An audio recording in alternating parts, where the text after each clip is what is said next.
Prêmio Libertas.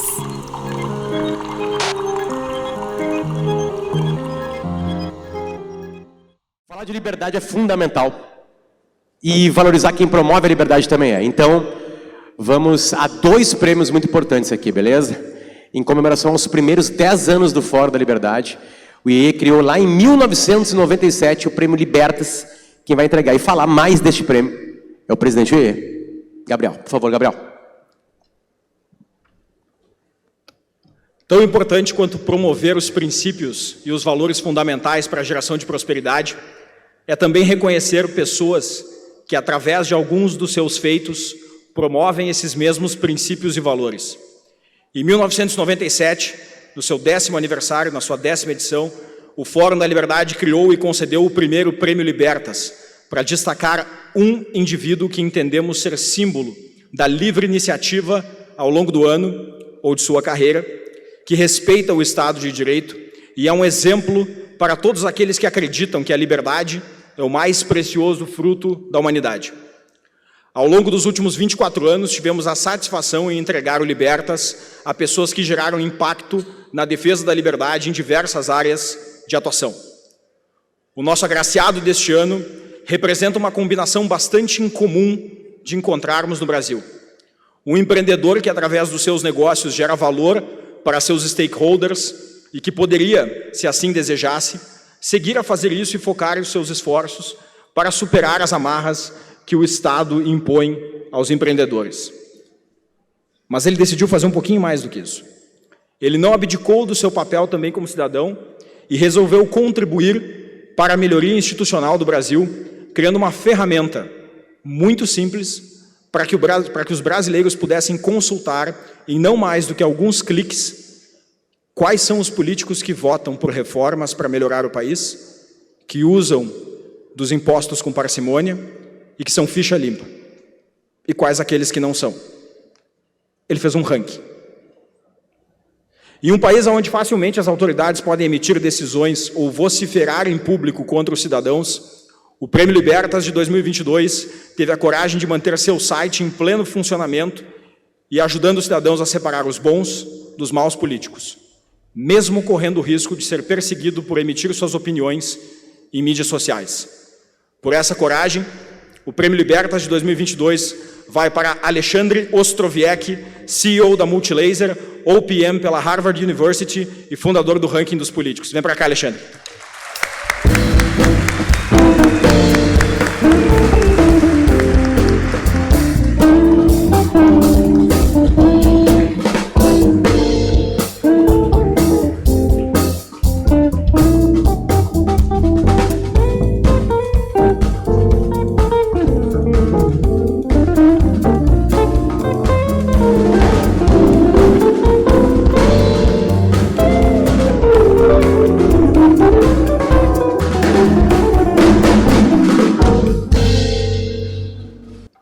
Boa tarde a todos. Vou deixar aqui para ficar bonito esse prêmio.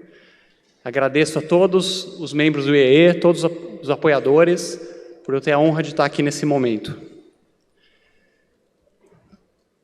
Parafraseando a Bíblia, no princípio havia a pobreza.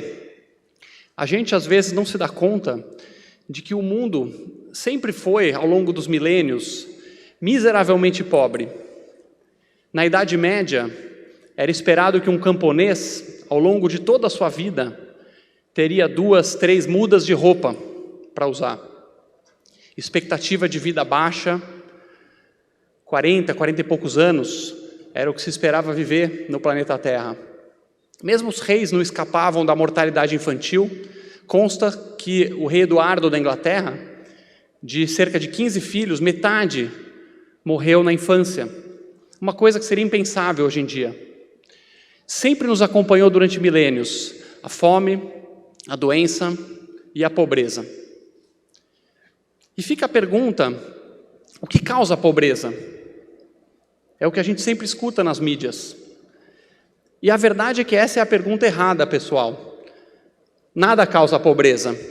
A pobreza é o estado natural do ser humano. A verdadeira pergunta é o que causa a riqueza. Riqueza que é a novidade. Riqueza que é o estranho, o diferente. E nos últimos 200 anos aproximadamente, primeiro na América do Norte, na Europa, depois em outras regiões, então com certeza foi um processo desigual em termos dos lugares que foi acontecendo. Um pacote de ideias começou a fazer uma arrancada do ser humano nunca antes imaginada. A renda por pessoa começou a disparar, a ponto de passar de $2.000, lá pelo início do século XIX, para mais de $50.000 hoje por pessoa, expectativa de vida subindo, níveis de saúde, de educação. Hoje as pessoas têm na palma da mão, qualquer cidadão, mais entretenimento, de mais qualidade e variedade, apesar de que qualidade é meio duvidoso hoje em dia, mas de mais variedade, mais entretenimento do que o imperador da China tinha. Um cidadão de classe média baixa, num país desenvolvido, como por exemplo na Finlândia, ou na Austrália, ou no Canadá, ou mesmo no Brasil, ele vai num buffet por quilo e tem lá mais variedade, mais fartura, mais qualidade do alimento do que o rei da França tinha acesso. É realmente espantoso a arrancada que o ser humano deu. Isso veio de um pacote de ideias. A questão das instituições fortes, da democracia, do Estado de Direito, do livre mercado, do capitalismo, esse pacote que todos têm a mesma raiz. E ele veio de forma desigual. E as evidências estão aí, para qualquer um que quiser ver. Começou na América do Norte e Europa, como eu mencionei. Depois, com a queda do Muro de Berlim, a partir de 89, os países da antiga União Soviética, que tinham regimes socialistas de centralização da produção, começaram a ver suas economias arrancando também. A Ásia após a Segunda Guerra Mundial, o Japão, a Coreia, aonde a liberdade foi implantando no mundo, o ser humano foi atingindo um patamar de desenvolvimento inalcançável, inimaginável antes. E recentemente, claro, a maior economia do mundo hoje se tornando aí a China, após cerca de 30 anos, desde a Revolução Comunista em 48, 49, até a morte de Mao Tse-tung, em 76, se não me engano, andando de lado, até decaindo por pessoa, fome, miséria, violência, tirania.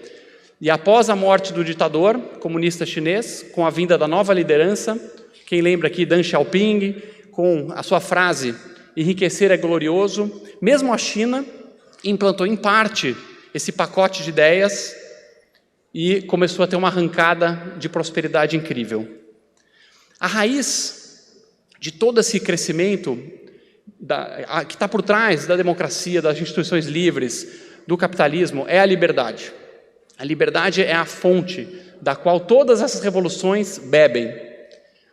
E a liberdade para quê, afinal? No fundo, nós estamos falando do direito das pessoas serem donas de si mesmo. Às vezes liberdade parece um tema um pouco etéreo, um pouco subjetivo. É simplesmente a pergunta: eu sou dono de mim mesmo? Eu sou dono do meu corpo? Eu sou dono do meu trabalho? Eu sou dono da minha propriedade, do fruto que o meu trabalho gerou? Esse é o grande dilema que separa a humanidade hoje. De um lado a liberdade, o indivíduo, e do outro as diversas formas de coletivismo. E é esse tipo de batalha ideológica, essa batalha pelos corações e mentes que está na raiz, que vai levar depois para a filosofia, para a educação, que vai desembocar na política. A política é a última etapa. Igual um rio que desemboca no mar, a política é a última etapa. Quem aqui gosta de Harry Potter? Levanta a mão aqui. Quem já leu Harry Potter? Eu sou um desses. Peguei um exemplo bem interessante. Eu estava outro dia no metrô, em São Paulo, e tinha um rapaz lendo Harry Potter. E aí, se você for pensar por essa ótica do coletivismo e individualismo, por um lado, é extremamente injusto o que aconteceu desse rapaz lendo Harry Potter. Porque, pelas roupas, eu posso inferir, não conversei com a pessoa, parecia uma pessoa, um cidadão comum, um trabalhador, não parecia ser nenhum bilionário lá lendo Harry Potter. E quando ele comprou o livro dele do Harry Potter, certamente ele ficou um pouquinho mais pobre e esse dinheiro foi para uma bilionária na Inglaterra, chamada Joanne Rowling, J.K. Rowling, que ficou mais rica. E aqui nesse público, certamente vai haver um incômodo quando eu falo isso, porque você fala, caramba, mas isso é natural. Mas a gente pensa que em muitos lugares, essa ideia tão simples de que uma pessoa foi na livraria, trocou o seu valor, seu dinheiro, R$30 por um livro do Harry Potter, e a J.K. Rowling, que vendeu a sua genialidade e ficou mais rica com isso, muita gente iria se opor. E tem gritos e tem ideologias que propõem frases que a gente vê absurdas. Por exemplo, vamos acabar com os bilionários. Na prática, é simplesmente chegar para uma gênia como a J.K. Rowling e dizer que ela não pode escrever, ou que ela não pode ficar com o fruto do trabalho dela. Ou que, poxa, é muito injusto, porque ela vende milhões de livros e tem tantos autores por aí, tantos autores que não vendem. Nós precisamos do Estado para garantir que todos os autores vão ter seu quinhão de livros vendidos. Esse é o tipo de discurso que se opõe à liberdade.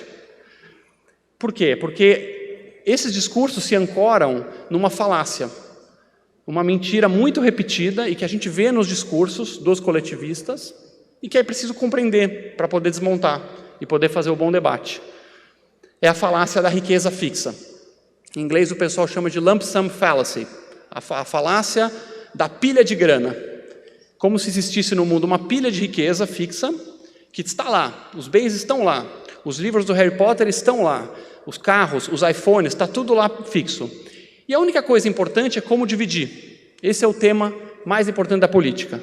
E se a riqueza realmente está lá, então, realmente o mais fácil é dividir por igual e pronto. Só que é mentira. A riqueza não está lá, ela tem que ser produzida. Ela tem que ser produzida por pessoas livres. Pessoas que criam primeiro nas suas mentes, depois com suas mãos, depois com o seu trabalho, reúnem um time em torno de uma ideia, vão atrás, criam valor. Não haveria sem liberdade uma J.K. Rowling, não haveria Harry Potter, não haveria iPhones, Steve Jobs, não haveria um Elon Musk, por exemplo, que se tornou essa semana o homem mais rico do mundo. É isso que o coletivista não entende. Inclusive foi feito um tweet essa semana, logo depois que o Elon Musk ultrapassou a maior fortuna do mundo, dizendo que o mundo está mais pobre devido ao Elon Musk.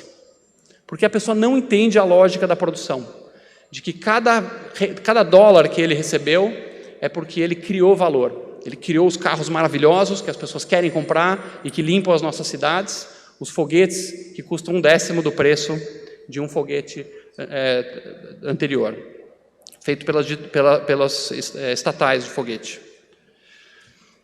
A liberdade, ela gera prosperidade. Em todo lugar do mundo isso está desenhado, está definido.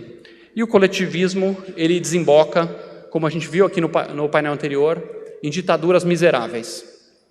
Mas ele tem a sua sedução. A sedução está no coração humano. Não é que tem pessoas do mal e pessoas do bem. Existe uma batalha dentro do coração humano que todos nós temos dentro de nós. O espírito de fazer, de empreender, de ir para trás, de ir para cima. E também temos a inveja e o rancor. Inveja e o rancor são as duas fontes que alimentam o coletivismo. A ideia de que não, tem alguém lá no andar de cima que é muito mal, então eu vou pegar e vai ser fácil. É isso que alimenta. Aqui no Brasil, isso se traduz também no nosso estado. Existem estados no mundo que são mais próximos da liberdade, com impostos menores, que deixa a riqueza na mão do cidadão para ele investir da forma que achar melhor. E existem no mundo também estados de natureza mais social-democrata, que cobram alíquotas um pouco maiores e financiam programas para a massa da população. As democracias saudáveis, elas são um tango entre esses dois lados. Mas aqui no Brasil nós temos, em muitos aspectos, um estado de um terceiro tipo. É um Robin Hood ao contrário. É um saqueador dos cidadãos. É um moedor de pobres. Já estou fazendo merchandising do meu livro, tá, pessoal? Não sei se precisa pagar a comissão aqui, não. O livro O Moedor de Pobres, que eu tive a alegria de publicar alguns meses atrás e que está à venda aqui fora. Então, eu estarei lá depois, se alguém quiser cumprimentar, dar um oi, fazer perguntas. O Moedor de Pobres, esse é o apelido, é o nome, em grande medida, do nosso Estado. E a solução para esse Estado que se organiza em grupinhos, que se encastela no poder, que faz as suas tetinhas, e aí com essas tetinhas suga os impostos que vêm da massa das pessoas. A solução para isso tem que ser via política. A política é o fronte final dessa batalha que primeiro é ideológica, primeiro está nos corações e mentes, vai para a academia, vai para a educação e desemboca na política. E é por isso que, em 2013, eu tive a alegria, a honra de poder fundar, com o Renato Feder, meu sócio, e mais alguns colegas, o Ranking dos Políticos, uma plataforma que já tem quase 9 anos e que vem premiando os parlamentares, os deputados e senadores que mais se destacam no combate à corrupção, privilégio, desperdício e lutam pela liberdade, que lutam pelo cidadão comum, tentando desmontar os grupos de privilégio. Temos aqui várias figuras muito bem ranqueadas, também excelentes parlamentares, e ele divulga essa ideia de que desmonta aquela ideia de que nada presta e divulga a ideia de que existem espetaculares congressistas no nosso país. Nós precisamos alimentar esses congressistas, reeleger, trazer mais gente boa e ir demitindo da política os piores. Trabalhamos em forma de ranking, como o próprio nome diz, e deixamos muito claro para a população, separando o joio do trigo, votando melhor, reelegendo os bons congressistas, não reelegendo os maus congressistas. A gente atua diretamente no coração do Estado, que é o poder central, que tem a alavanca de definir se nós vamos para o rumo da liberdade, da prosperidade, a exemplo dos bons países que mostram o quanto o ser humano pode avançar, versus o coletivismo. Fico muito feliz, muito honrado, Gabriel, toda a diretoria do IEE, de poder estar aqui com vocês. Realmente é uma alegria inesperada e espero que esse fórum cresça cada vez mais e ilumine todo o nosso país. Obrigado.